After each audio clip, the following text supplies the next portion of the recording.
The Empty House by Algernon Blackwood. Certain houses, like certain persons, manage somehow to proclaim at once their character for evil.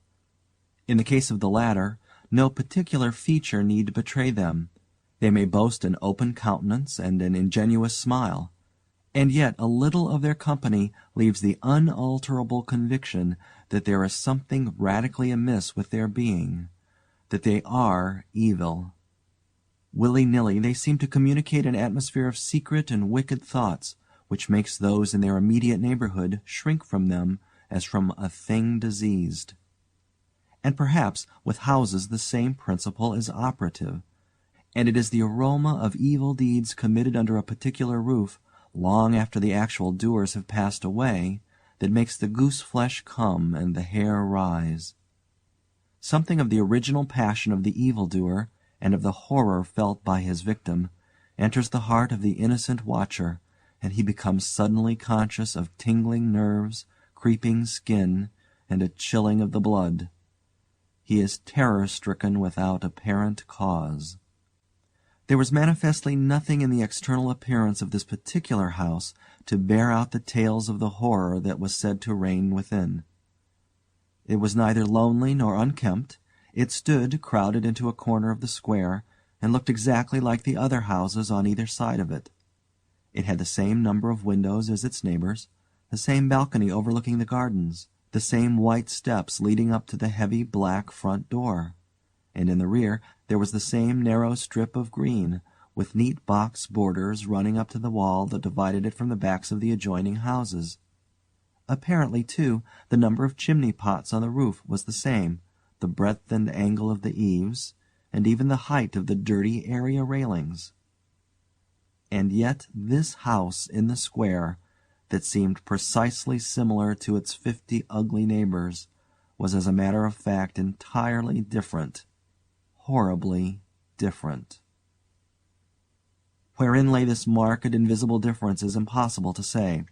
It cannot be ascribed wholly to the imagination, because persons who had spent some time in the house, knowing nothing of the facts, had declared positively that certain rooms were so disagreeable that they would rather die than enter them again, and that the atmosphere of the whole house produced in them symptoms of a genuine terror, while the series of innocent tenants who had tried to live in it and been forced to decamp at the shortest possible notice was indeed little less than a scandal in the town.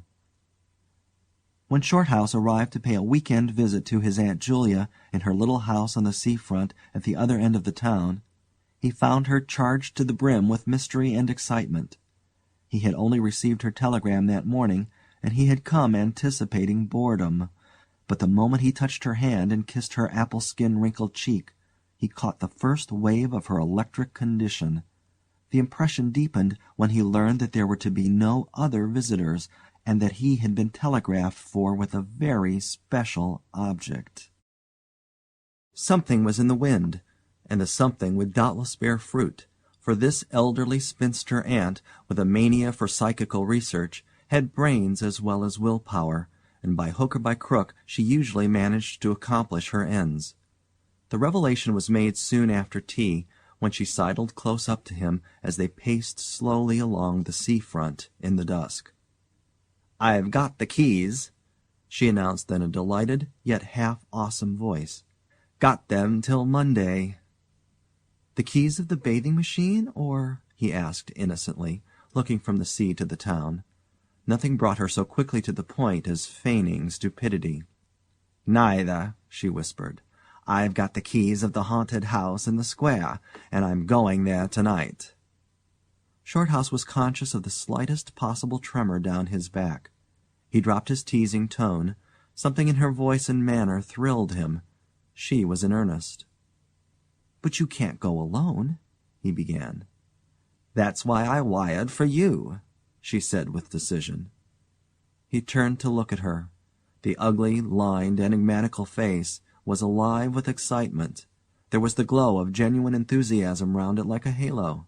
The eyes shone. He caught another wave of her excitement, and a second tremor, more marked than the first, accompanied it. "Thanks, Aunt Julia," he said politely. "Thanks awfully." "I should not dare to go quite alone," she went on, raising her voice, "but with you I should enjoy it immensely. You're afraid of nothing, I know." "Thanks so much," he began again. Is anything likely to happen?" "A great deal has happened," she whispered, "though it's been most cleverly hushed up. 3 tenants have come and gone in the last few months, and the house is said to be empty for good now." In spite of himself, Shorthouse became interested. His aunt was so very much in earnest. "The house is very old indeed," she went on, "and the story, an unpleasant one, dates a long way back. It has to do with a murder committed by a jealous stableman who had some affair with a servant in the house. One night he managed to secrete himself in the cellar, and when everyone was asleep he crept upstairs to the servants' quarters, chased the girl down to the next landing, and before anyone could come to the rescue, threw her bodily over the banisters into the hall below." "And the stableman?" "Was caught, I believe, and hanged for murder, but it all happened a century ago, and I've not been able to get more details of the story." Shorthouse now felt his interest thoroughly aroused, but though he was not particularly nervous for himself, he hesitated a little on his aunt's account. "On one condition," he said at length. "Nothing will prevent my going," she said firmly, "but I may as well hear your condition." "That you guarantee your power of self-control if anything really horrible happens. I mean, that you are sure you won't get too frightened." "Jim," she said scornfully, "I'm not young, I know, nor are my nerves, but with you I should be afraid of nothing in the world." This, of course, settled it, for Shorthouse had no pretensions to being other than a very ordinary young man, and an appeal to his vanity was irresistible. He agreed to go.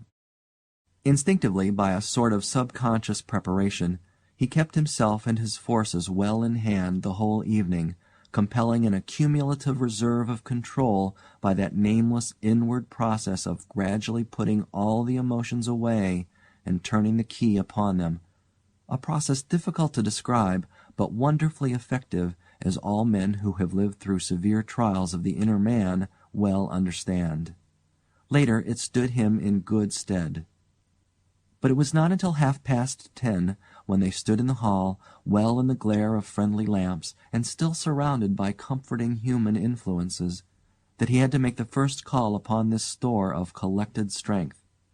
For, once the door was closed, and he saw the deserted silent street stretching away white in the moonlight before them, it came to him clearly that the real test that night would be in dealing with 2 fears instead of 1.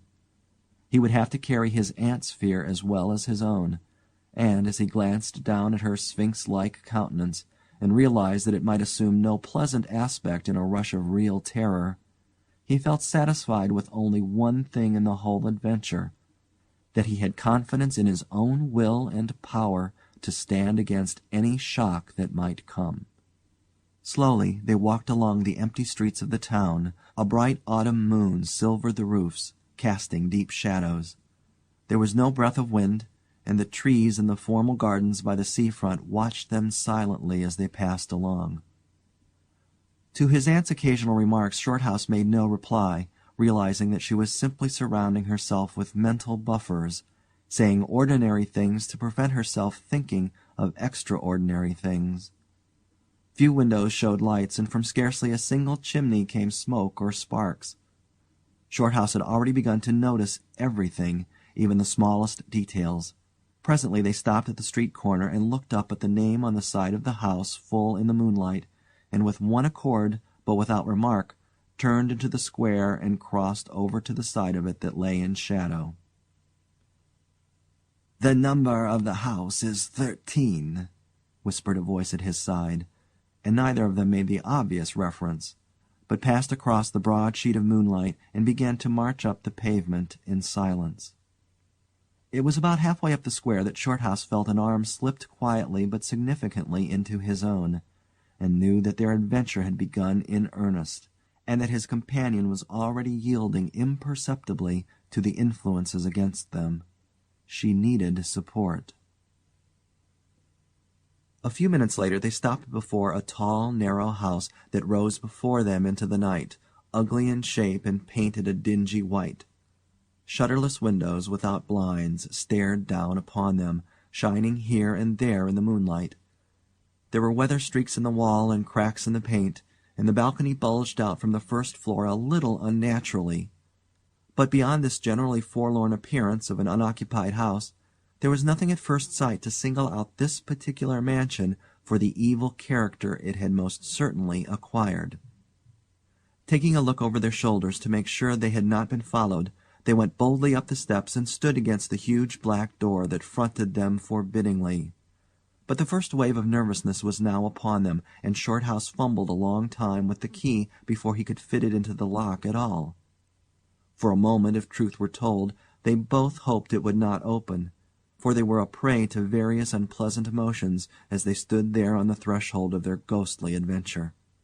Shorthouse, shuffling with the key and hampered by the steady weight on his arm, certainly felt the solemnity of the moment.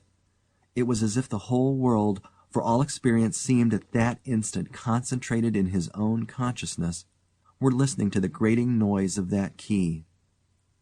A stray puff of wind wandering down the empty street woke a momentary rustling in the trees behind them, but otherwise this rattling of the key was the only sound audible. And at last it turned in the lock, and the heavy door swung open and revealed a yawning gulf of darkness beyond. With a last glance at the moonlit square, they passed quickly in, and the door slammed behind them with a roar that echoed prodigiously through empty halls and passages. But instantly, with the echoes, another sound made itself heard, and Aunt Julia leaned suddenly so heavily upon him that he had to take a step backwards to save himself from falling. A man had coughed close beside them, so close that it seemed they must have been actually by his side in the darkness. With the possibility of practical jokes in mind, Shorthouse at once swung his heavy stick in the direction of the sound, but it met nothing more solid than air. He heard his aunt give a little gasp beside him. "There's someone here," she whispered. "I heard him." "Be quiet," he said sternly. "It was nothing but the noise of the front door." "Oh, get a light, quick," she added, as her nephew, fumbling with a box of matches, opened it upside down and let them all fall with a rattle onto the stone floor. The sound, however, was not repeated, and there was no evidence of retreating footsteps. In another minute they had a candle burning, using an empty end of a cigar case as a holder, and when the first flare had died down he held the impromptu lamp aloft and surveyed the scene. And it was dreary enough in all conscience, for there is nothing more desolate in all the abodes of men than an unfurnished house dimly lit, silent, and forsaken, and yet tenanted by rumor with the memories of evil and violent histories. They were standing in a wide hallway. On their left was the open door of a spacious dining room, and in front the hall ran, ever narrowing into a long, dark passage that led apparently to the top of the kitchen stairs. The broad, uncarpeted staircase rose in a sweep before them, everywhere draped in shadows, except for a single spot about halfway up, where the moonlight came in through the window and fell on a bright patch on the boards. This shaft of light shed a faint radiance above and below it, lending to the objects within its reach a misty outline that was infinitely more suggestive and ghostly than complete darkness. Filtered moonlight always seems to paint faces on the surrounding gloom, and as Shorthouse peered up into the well of darkness and thought of the countless empty rooms and passages in the upper part of the old house, he caught himself longing again for the safety of the moonlit square, or the cozy, bright drawing-room they had left an hour before. Then, realizing that these thoughts were dangerous, he thrust them away again and summoned all his energy for concentration on the present. "Aunt Julia," he said aloud, severely, "we must now go through the house from top to bottom and make a thorough search." The echoes of his voice died away slowly all over the building, and in the intense silence that followed he turned to look at her. In the candlelight he saw that her face was already ghastly pale, but she dropped his arm for a moment and said in a whisper, stepping close in front of him, "I agree. We must be sure there's no one hiding. That's the first thing." She spoke with evident effort, and he looked at her with admiration. "You feel quite sure of yourself? It's not too late." "I think so," she whispered, her eyes shifting nervously toward the shadows behind. "Quite sure. Only one thing." "What's that?" "You must never leave me alone for an instant." "As long as you understand that any sound or appearance must be investigated at once, for to hesitate means to admit fear. That is fatal." "Agreed," she said a little shakily, after a moment's hesitation. "I'll try." Arm in arm, Shorthouse holding the dripping candle and the stick, while his aunt carried the cloak over her shoulders, figures of utter comedy to all but themselves, they began a systematic search. Stealthily, walking on tiptoe and shading the candle lest it should betray their presence through the shutterless windows, they went first into the big dining room. There was not a stick of furniture to be seen. Bare walls, ugly mantelpieces, and empty grates stared at them. Everything, they felt, resented their intrusion, watching them, as it were, with veiled eyes. Whispers followed them. Shadows flitted noiselessly to right and left. Something seemed ever at their back, watching, waiting an opportunity to do them injury. There was the inevitable sense that operations which went on when the room was empty had been temporarily suspended till they were well out of the way again. The whole dark interior of the old building seemed to become a malignant presence that rose up, warning them to desist and mind their own business. Every moment the strain on the nerves increased. Out of the gloomy dining room they passed through large folding doors into a sort of library or smoking room, wrapped equally in silence, darkness, and dust, and from this they regained the hall near the top of the back stairs. Here a pitch-black tunnel opened before them into the lower regions, and, it must be confessed, they hesitated. But only for a minute. With the worst of the night still to come, it was essential to turn from nothing. Aunt Julia stumbled at the top step of the dark descent, ill lit by the flickering candle, and even Shorthouse felt at least half the decision go out of his legs. "Come on," he said peremptorily, and his voice ran on and lost itself in the dark, empty spaces below. "I'm coming," she faltered, catching his arm with unnecessary violence. They went a little unsteadily down the stone steps, a cold, damp air meeting them in the face, close and malodorous. The kitchen, into which the stairs led along a narrow passage, was large, with a lofty ceiling. Several doors opened out of it, some into cupboards with empty jars still standing on the shelves, and others into horrible little ghostly back offices, each colder and less inviting than the last. Black beetles scurried over the floor, and once, when they knocked against a deal table standing in a corner, something about the size of a cat jumped down with a rush and fled, scampering across the stone floor into the darkness. Everywhere there was a sense of recent occupation, an impression of sadness and gloom. Leaving the main kitchen, they next went toward the scullery. The door was standing ajar, and as they pushed it open to its full extent, Aunt Julia uttered a piercing scream, which she instantly tried to stifle by placing her hand over her mouth. For a second Shorthouse stood stock still, catching his breath. He felt as if his spine had suddenly become hollow, and someone had filled it with particles of ice. Facing them, directly in their way between the doorposts, stood the figure of a woman.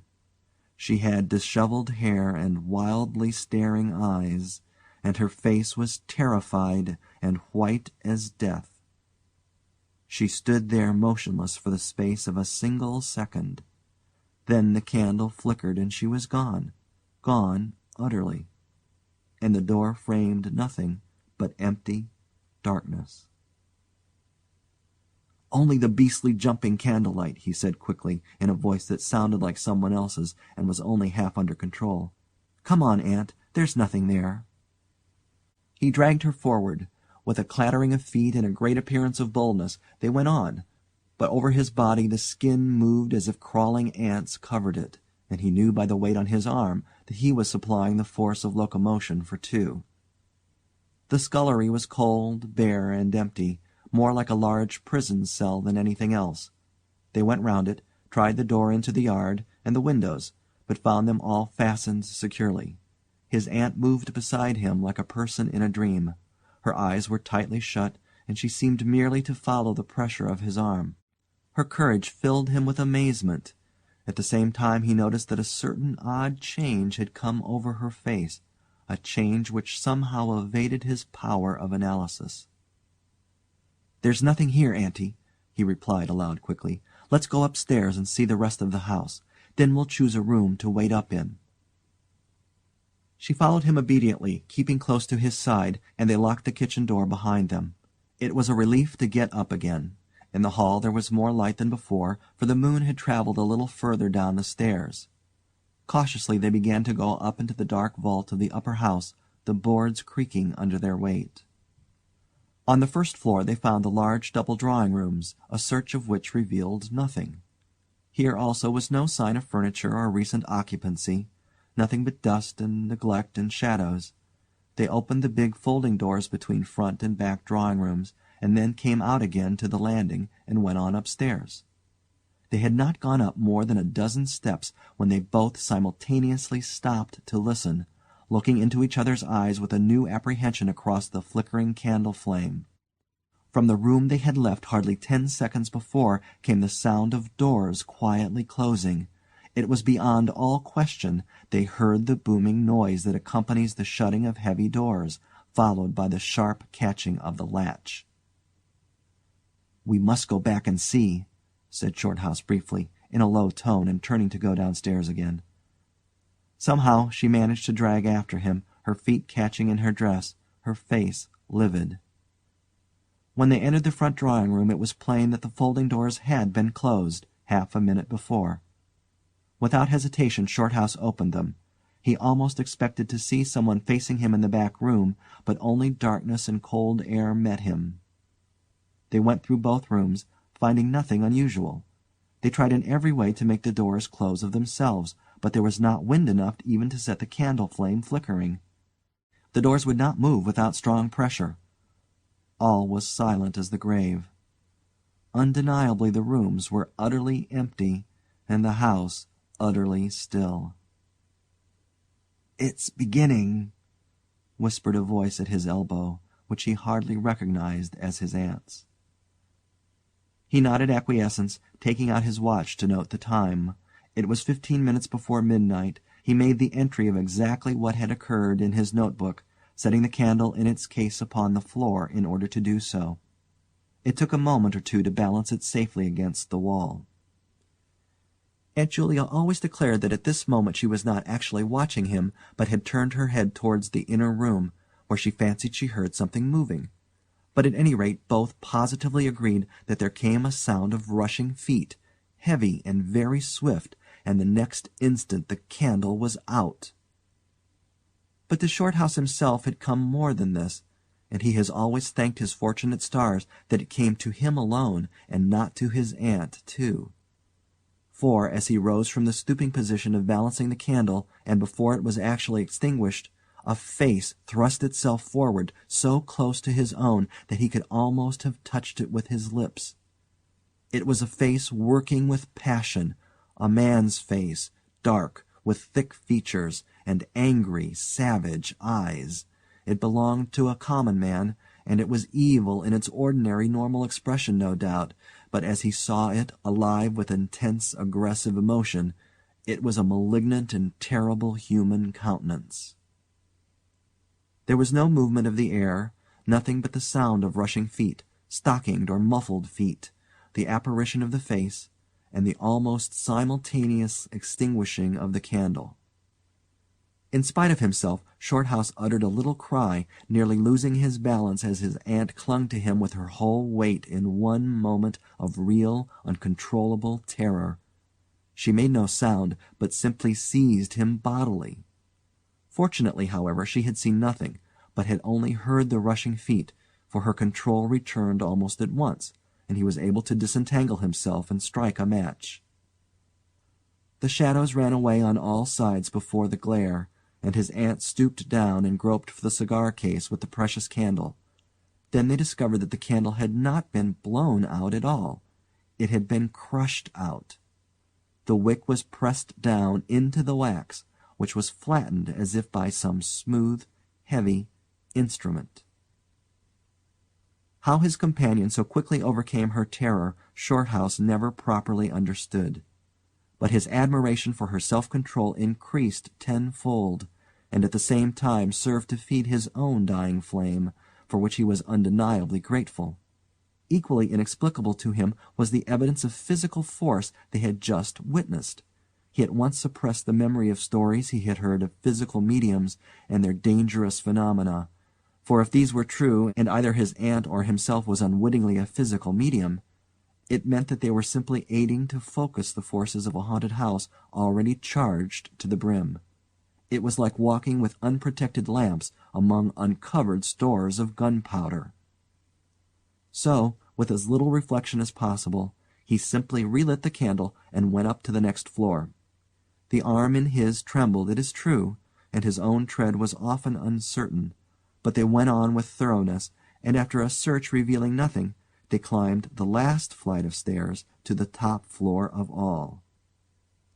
Here they found a perfect nest of small servants' rooms, with broken pieces of furniture, dirty cane-bottomed chairs, chests of drawers, cracked mirrors, and decrepit bedsteads. The rooms had low sloping ceilings already hung here and there with cobwebs, small windows, and badly plastered walls, a depressing and dismal region which they were glad to leave behind. It was on the stroke of midnight when they entered a small room on the third floor, close to the top of the stairs, and arranged to make themselves comfortable for the remainder of their adventure. It was absolutely bare, and was said to be the room, then used as a clothes closet, into which the infuriated groom had chased his victim and finally caught her. Outside, across the narrow landing, began the stairs leading up to the floor above, and the servants' quarters where they had just searched. In spite of the chilliness of the night, there was something in the air of this room that cried for an open window. But there was more than this.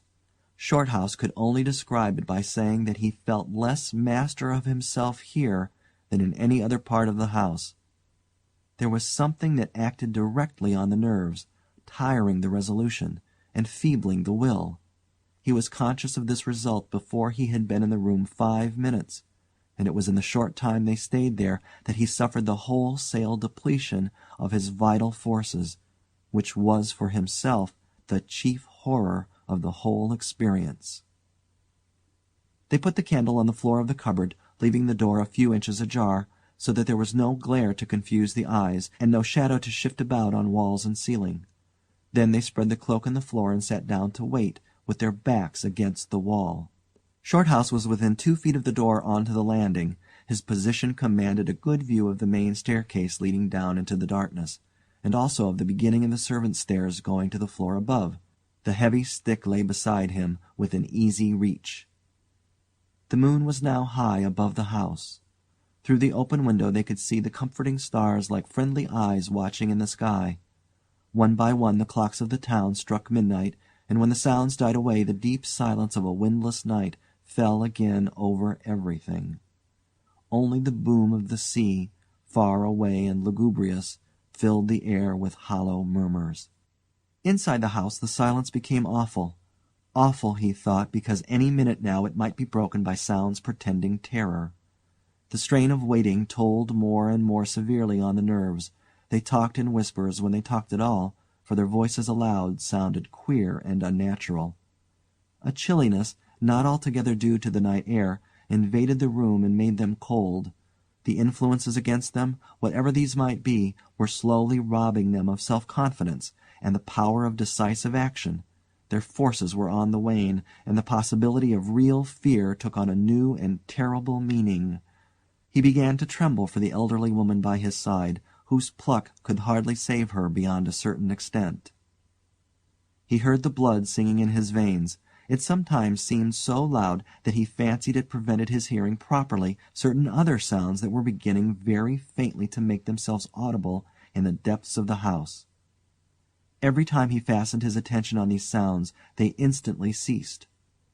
They certainly came no nearer, yet he could not rid himself of the idea that movement was going on somewhere in the lower regions of the house. The drawing-room floor, where the doors had been so strangely closed, seemed too near. The sounds were further off than that. He thought of the great kitchen, with the scurrying black beetles, and of the dismal little scullery, but somehow or other they did not seem to come from there either.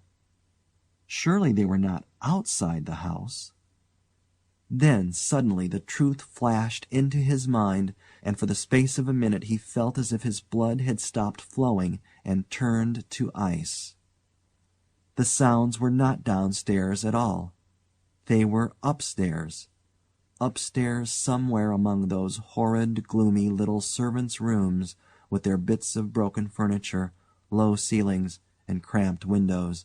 Upstairs where the victim had first been disturbed and stalked to her death. And the moment he discovered where the sounds were, he began to hear them more clearly. It was the sound of feet moving stealthily along the passage overhead, in and out among the rooms, and past the furniture. He turned quickly to steal a glance at the motionless figure seated beside him, to note whether she had shared his discovery. The faint candlelight coming through the crack in the cupboard door threw her strongly marked face into vivid relief against the white of the wall. But it was something else that made him catch his breath and stare again. An extraordinary something had come into her face and seemed to spread over her features like a mask. It smoothed out the deep lines and drew the skin everywhere a little tighter, so that the wrinkles disappeared. It brought into the face, with the sole exception of the old eyes, an appearance of youth and almost of childhood. He stared in speechless amazement that was dangerously near to horror. It was his aunt's face indeed, but it was her face of 40 years ago, the vacant, innocent face of a girl. He had heard stories of that strange effect of terror which could wipe a human countenance clean of other emotions, obliterating all previous expressions. But he had never realized that it could be literally true, or could mean anything so simply horrible as what he now saw. For the dreadful signature of overmastering fear was written plainly in that utter vacancy of the girlish face behind him. And when, feeling his intense gaze, she turned to look at him, he instinctively closed his eyes tightly to shut out the sight. Yet when he turned a minute later, his feelings well in hand, he saw to his intense relief another expression. His aunt was smiling, and though the face was deathly white, the awful veil had lifted and the normal look was returning. "Anything wrong?" was all he could think of to say at the moment, and the answer was eloquent, coming from such a woman. "I felt cold, and a little frightened," she whispered. He offered to close the window, but she seized hold of him and begged him not to leave her side even for an instant. "It's upstairs, I know," she whispered with an odd half-laugh, "but I can't possibly go up." But Shorthouse thought otherwise, knowing that in action lay their best hope of self-control. He took the brandy flask and poured out a glass of neat spirit, stiff enough to help anybody over anything. She swallowed it with a little shiver. His only idea now was to get out of the house before her collapse became inevitable, but this could not safely be done by turning tail and running from the enemy. Inaction was no longer possible. Every minute he was growing less master of himself, and desperate aggressive measures were imperative without further delay. Moreover, the action must be taken towards the enemy, not away from it. The climax, if necessary and unavoidable, would have to be faced boldly. He could do it now, but in 10 minutes he might not have the force left to act for himself, much less for both. Upstairs the sounds were meanwhile becoming louder and closer, accompanied by occasional creaking of the boards. Someone was moving stealthily about, stumbling now and then awkwardly against the furniture.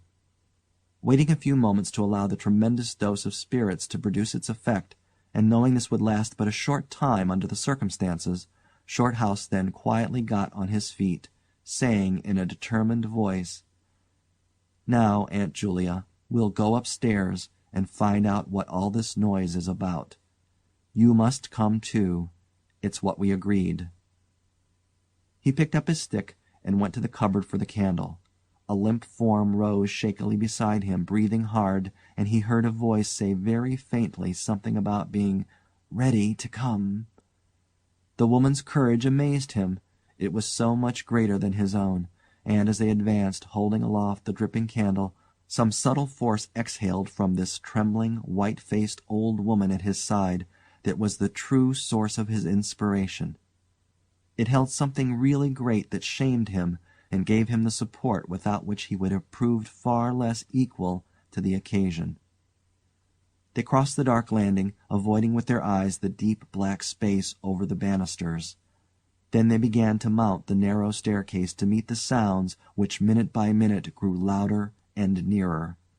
About halfway up the stairs Aunt Julia stumbled, and Shorthouse turned to catch her by the arm, and just at that moment there came a terrific crash in the servants' corridor overhead. It was immediately followed by a shrill, agonized scream that was a cry of terror and a cry for help melted into one. Before they could move aside or go down a single step, someone came rushing along the passage overhead, blundering horribly, racing madly, at full speed, 3 steps at a time, down the very staircase where they stood. The steps were light and uncertain, but close behind them sounded the heavier tread of another person, and the staircase seemed to shake. Shorthouse and his companion had just time to flatten themselves against the wall when the jumble of flying steps was upon them, and 2 persons, with the slightest possible interval between them, dashed past at full speed. It was a perfect whirlwind of sound, breaking in upon the midnight silence of the empty building. The 2 runners, pursuer and pursued, had passed clean through them where they stood, and already with a thud of the boards below had received first one, then the other. Yet they had seen absolutely nothing, not a hand or arm or face, or even a shred of flying clothing. There came a second's pause. Then the first one, the lighter of the 2, obviously the pursued one, ran with uncertain footsteps into the little room which Shorthouse and his aunt had just left. The heavier one followed. There was a sound of scuffling, gasping, and smothered screaming, and then out onto the landing came the step of a single person treading weightily. A dead silence followed for the space of half a minute, and then was heard a rushing sound through the air. It was followed by a dull, crashing thud in the depths of the house below, on the stone floor of the hall. Utter silence reigned after. Nothing moved. The flame of the candle was steady. It had been steady the whole time, and the air had been undisturbed by any movement whatsoever. Palsied with terror, Aunt Julia, without waiting for her companion, began fumbling her way downstairs. She was crying gently to herself, and when Shorthouse put his arm around her and half carried her, he felt that she was trembling like a leaf. He went into the little room and picked up the cloak from the floor, and, arm in arm, walking very slowly, without speaking a word or looking once behind them, they marched down the 3 flights into the hall. In the hall they saw nothing, but the whole way down the stairs they were conscious that someone was following them, step by step. When they went faster, it was left behind, and when they went more slowly, it caught them up. But never once did they look behind to see, and at each turning of the staircase they lowered their eyes for fear of the following horror they might see upon the stairs above.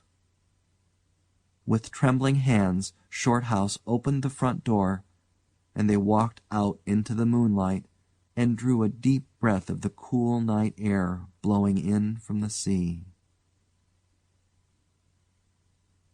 End of The Empty House by Algernon Blackwood.